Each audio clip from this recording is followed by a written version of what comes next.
I don't know where else to put this information. The newspaper reporters just laughed. Everyone I know just said that I was trying to troll them. On internet forums, people just said I was crazy.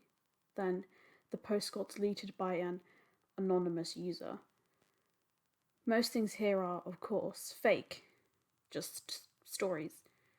Some aren't. If you read this, do so with an open mind. It had just snowed and the roads were icy, so much that a car had skidded out and crashed. The police had blocked off the entire street, which just so happened to be the one I needed to go down. It wasn't too much of a problem though, because I could just take the slightly longer route through the park. The park is right next to a huge mountain. Because the town was formed around a mine, there were countless caves and tunnels throughout said mountain. Most of the unknown caves had homeless people living in them.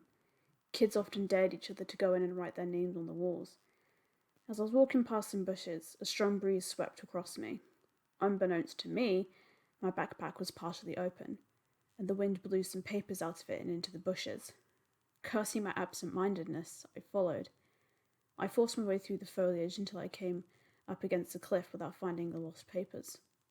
I pushed some of the plants aside trying to find them and came across a small cave entrance. At first, I was hesitant to go in, worrying that someone who lived there might get mad at me, but I quickly realized that no one had been near it for a very long time. The bushes showed no signs of being trampled before I walked through them.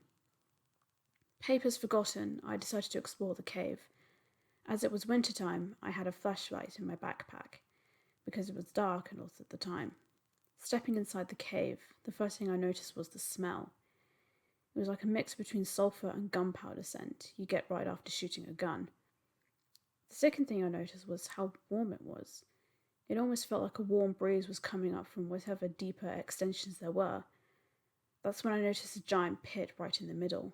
The rest of the cave sloped down towards it, but as I shined my flashlight down, I saw nothing but blackness. What was even more disturbing, though, was the shape. The pit was a perfect circle, and as I looked around, I saw that the cave was too. I knew that the equipment used to make the mining caves was far too erratic to produce such a perfect geometric shape, and the chances of that happening naturally were minuscule.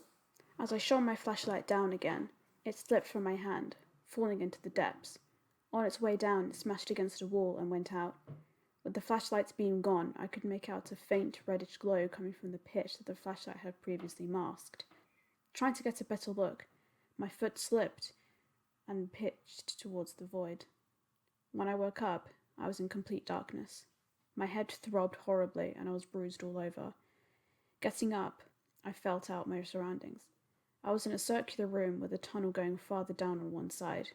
Feeling the walls, I realized that there was something even stranger. The stone was perfectly smooth now. I looked back up from where I had fallen, but I couldn't make out any light from above. I wasn't sure how far I had fallen or how I was still alive. Thinking about light, I realized that the glow I'd seen from above wasn't present. Had I imagined it? Unsettled, I tried to figure out what to do. Judging by how well the cave entrance was camouflaged, no one would notice when they came to look for me. The walls were too smooth to climb. It seemed that continuing down the other tunnel seemed to be the only way to go. It might eventually lead back up to the surface. I walked along the tunnel for what seemed like hours, going steadily deeper underground. Finally, I saw the same reddish glow that I'd seen from the surface far ahead. As soon as I saw it, it began to move away from me. Breaking into a run, I tried to catch up with it. Light, any light, had to be better than this darkness. Sure enough, it started getting closer and closer, until without warning, I broke into an enormous underground cavern. The floor angled gently up and then sharply down.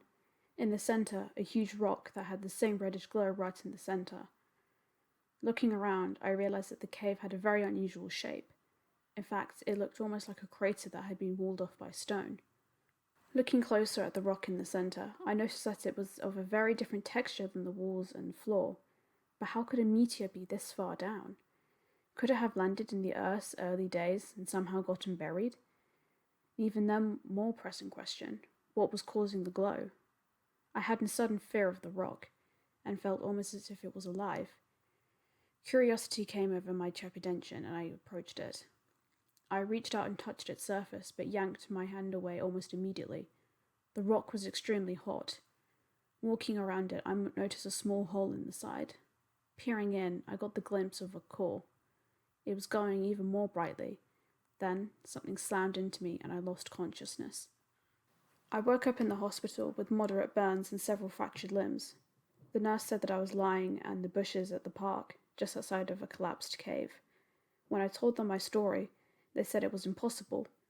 The cave had been sealed by thousands of pounds of rock, and that because my legs were so badly fractured. I could never walked that far. They thought that someone had mugged me and knocked me out before I could even react. They said that my story was just a dream, but I know that it couldn't be. When I looked inside that meteor, I didn't just see stone in the inside. There were things clinging to it, sleeping, except for the one that had woken up early, the one that had dug its way up to the surface, the one whose glow I had seen, the one that knocked me out in the cave. That dragged me back up outside. That covered up the cave to avoid detection. It tried to lay its eggs inside of me too. Did, in fact. But the doctor saw them on the X-ray. He operated and removed them, just before he fell and hit his head on the operating table. He died. They threw the eggs away, not knowing what they were. Now there's no proof. No proof that those things are lurking down in the depths, digging their way up, undermining our planet as we think our greatest threat is each other. That wasn't the only meteor. They're everywhere. Underground, all over the world. And their occupants are waking up.